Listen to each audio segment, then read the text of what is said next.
your side. Good evening. Thank you for joining us on this special online edition of WAFF 48 News at 10. I'm Nolan Crane. We begin in North Huntsville, where a late afternoon shooting is under investigation tonight. We're told one man was shot at around 4 o'clock on Ortega Circle. That's near Winchester and Blue Spring Road. Police say the man's injuries are not life-threatening. Huntsville police have not mentioned any arrest or any suspects. They believe this to be an isolated incident.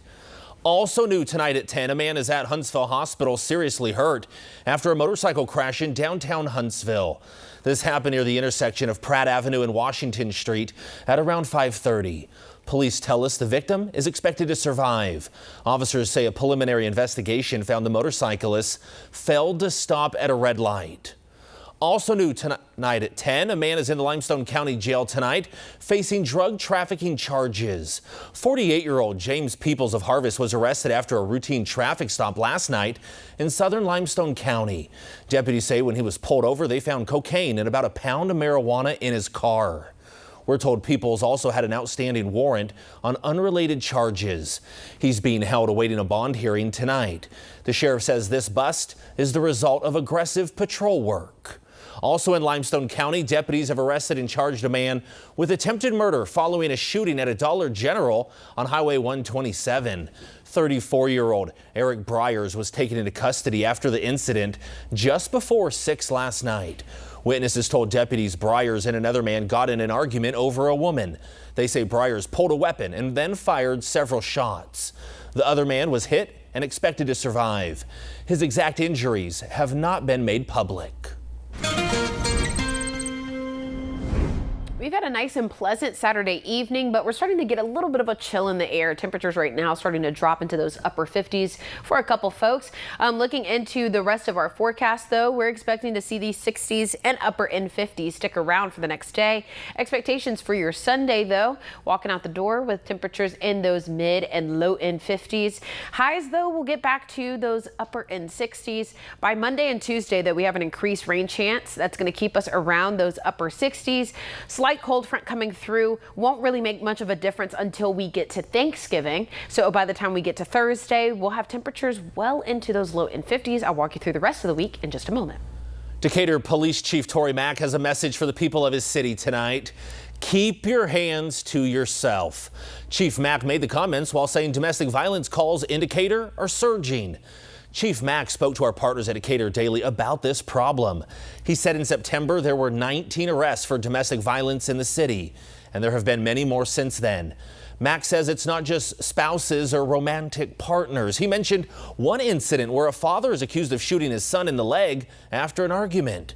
Many outside crisis groups say they have also seen an increase in calls for help from Morgan County as well. Chief Mack told the Daily, love is not supposed to hurt. If you violate that, officers are going to get you. We have new details tonight in a story we first broke on the 48 News app this morning. We now know the name of the UAB football player arrested after a violent attack inside the team's football offices. Daniel Mincy was taken into custody by campus police this morning. He's charged with aggravated assault and attempted murder. Mincy is a redshirt freshman offensive lineman from Florida. Police say Mincy attacked two teammates this morning as the Blazers were getting ready to host South Florida. The names and condition of those injured players has not been released. There's also no word on what led up to the stabbings. The team decided to go forward with the game and ended up losing to South Florida. Final score 48-18. We're covering your community tonight in Decatur, where a controversial subdivision being built is making a big change. The homes under construction will be for sale on the open market, not sold directly to landlords and investment companies. Last year, the builders of Foxwood Farms announced that they were going to sell the homes to people and companies who would turn around and rent them out. That raised outrage in the community from people who want more opportunities for home buyers in the area. The subdivision's builders later declared bankruptcy and left many of those homes unfinished. Now, according to the Decatur Daily, those unfinished lots have been bought by a new developer. The new builders just filed paperwork saying the homes will be sold on the open market.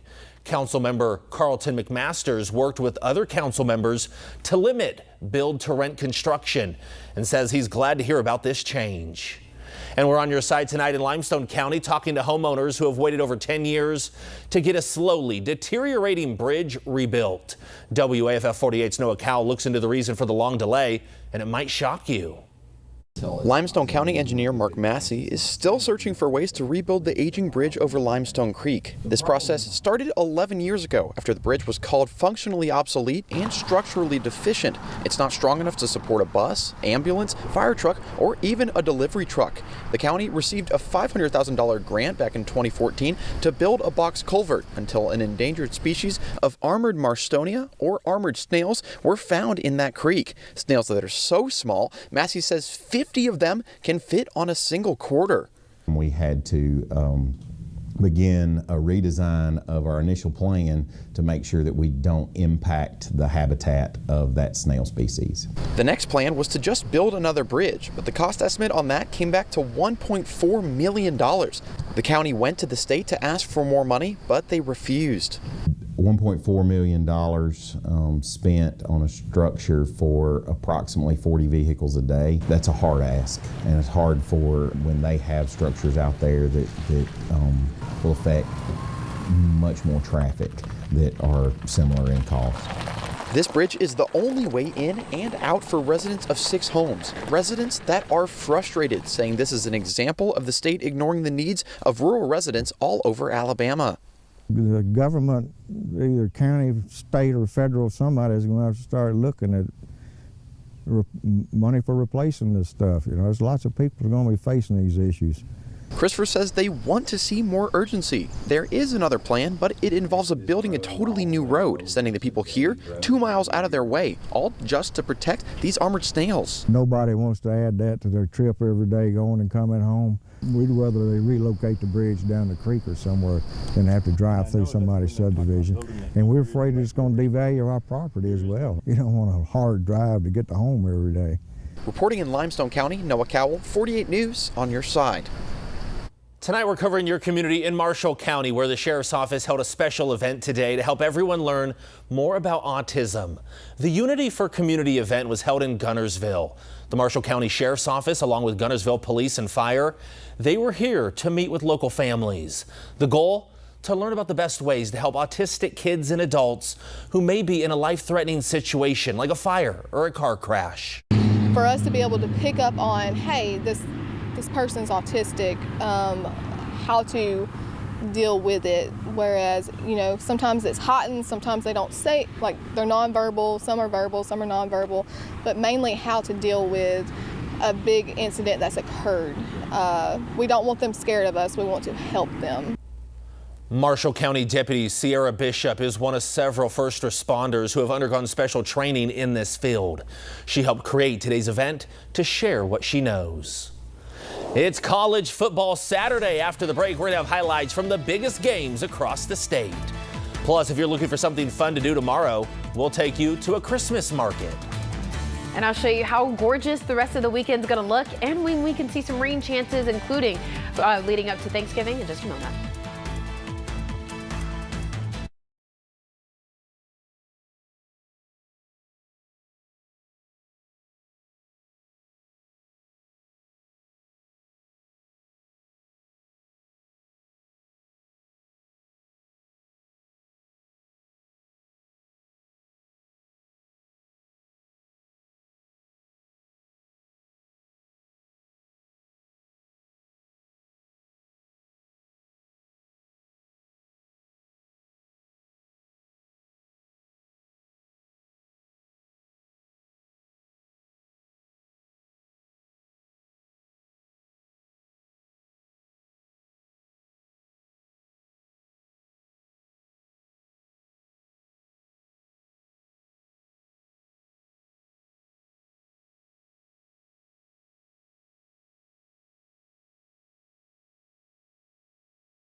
And they're off. The Green Goblin Grand Prix was held this morning at Buckhorn High School in New Market. More than 30 teams from elementary and middle schools from all around North Alabama were here showing off their skills. These students, they have been building their own electric cars over the past few months.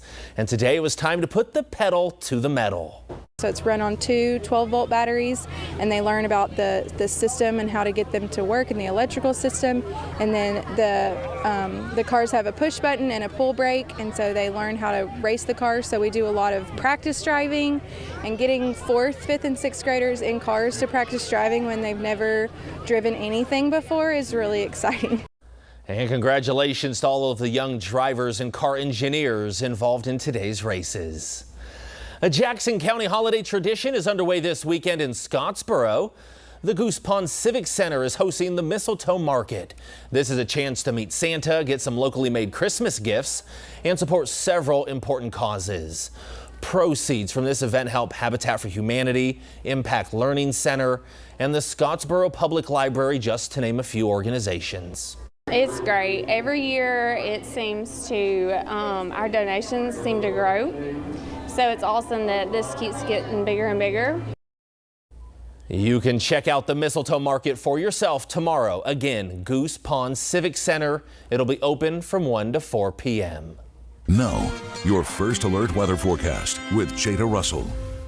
And Jada, regardless of what we plan on doing tomorrow, hopefully Mother Nature will give us some more of the same. Today was pretty good. It was a little warm and muggy, but no rain. Definitely. Thankfully, all the rain that we saw was at 2 o'clock in the morning, so hopefully no one saw that. But thankfully, we are going to see a dry day ahead for our Sunday. Looking ahead to the work week and holiday week, really. Looking forward to that. We are going to see some rain chances just before Thanksgiving Day, but I'll get into that in just a moment. Right now, nice and clear, still a bit warm outside. You may feel a slight chill, but temperatures at the moment in Decatur around 60. Looking across the entire valley, though, low end 50s, upper 60s, or low end 60s, upper 50s, I should say. Those are going to be some cooler conditions for this evening. We'll see it much cooler as we get ready for Sunday morning. Temperatures will start to drop off into those mid and lower end 50s as you get ready out the door. We're going to see that increasing cloud cover for the morning. We'll see partly cloudy conditions throughout most of the morning hours as well. Still seeing about a 54-degree mark for your 8 a.m. Decent breeze though. And then as we get to 11 a.m., maybe post your church service or getting ready for brunch and whatever you may have planned for the afternoon hours for your Sunday.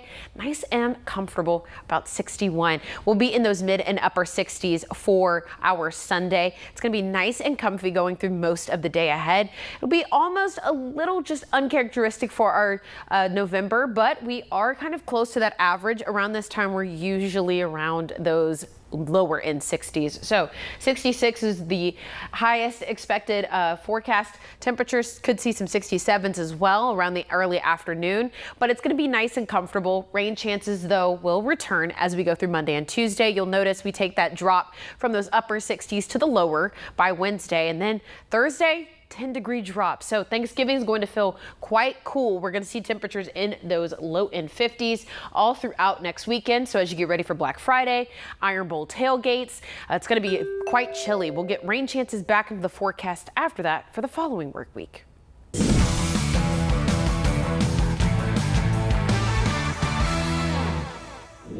It's the end of an era in Florence. The UNA Lions football team played its last game at Brawley Stadium today, and it had been their home for 76 years. Our Kaylee Tinglestad has highlights from tonight's big game. Well, 4 quarters wasn't enough for the Lions' final game in the historic Brawley Stadium. It's the 3rd time this season North Alabama has fallen in overtime. It probably leads the country in overtime losses. You're a play away from 6 wins. And we got to find a way this offseason to make sure that we're making that play.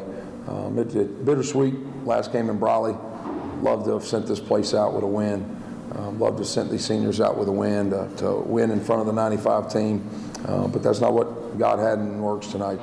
The final game for 22 seniors and the last ever UNA football game inside Brawley. The Lions jumped ahead to a 14-0 lead in the first quarter, but as the game rolled on, North Alabama slowly ran out of steam. I really think that quick start went into us playing complementary football. Special teams was rolling, defense was rolling, offense was rolling. So when things are going like that, man, I mean, you could blow a can open. It looks perfect football. UNA would cushion the lead back up to 2 scores to start the fourth quarter, but Southern Utah would even the score in the final minute of the ball game. And after a scoreless first overtime, the Lions would score 6 first in the second, but would fail on the following 2-point conversion. The Thunderbirds responded once again, and a successful 2-point conversion would call the ball game. Never going to come here and tell you I'm okay with losing a football game, but I'm proud of the fight that these kids had. C.J. Ingram and Colin Wright and Noah Gregg, local guys crying after the game because this place means something to them. We're not going to ever run a program that's just hired mercenaries around here. We're going to build this place off of people that care about UNA and people that care about doing things the right way. Now, as you can see on your screen, the Lions ended up losing today to Southern Utah. Final score 36-34. North Alabama finishes the season with a 2-10 record. Now to Tuscaloosa, the final home game of the season for Alabama. The 10-ranked Crimson Tide rolled past Eastern Illinois. Easy victory. Final score 56-0. 6 players scored for Alabama. Obviously not the case for the Panthers. The Tide defense held Eastern Illinois to just 34 yards of total offense. Coach DeBoer says the team is doing everything it can to show the playoff committee the Tide deserves a spot. The opportunities that are in front of us, and so a lot of the things that we would just have goals for are all there, and the things we set out to do at the beginning of the season or even way back in January right in front of us. So go attack it, and I know we're going to do that. Next up for the Tide, a little game called the Iron Bowl. And speaking of Iron Bowl, Auburn's true freshman quarterback Deuce Knight had himself a big game. Knight started the game with a 75-yard touchdown run. He finished with 401 total yards and 6 touchdowns. Auburn also won big. Final score 62-17 over Mercer. And Alabama A&M on the road for their final game of the season. The Bulldogs scored once in the second quarter, but that was all of the offense. Alabama A&M loses to Texas Southern. Final score 24-7. The Bulldogs finished the season 4-8. Now to the ice where the Huntsville Havoc, they're in action at the VBC. Just like last night, fans saw a lot of action. And some good news, a return of this man, Captain Dom Procopio. He was back in the lineup after getting hurt last night. And right off the bat in the first period, a little tussle. You saw fists were flying. And look at that, a score for the Huntsville Havoc. Connor Galloway gets the Havoc on the board in the third, but look at this. They respond. So what's it going to be? The Huntsville Havoc, they explode with 4 more goals in the second, including 2 from Ashton Paul. The red and black, they win big tonight, 7-3. Thank you for joining us. As always, more news here as it breaks, and we'll see you back tomorrow morning. Have a good rest of your night.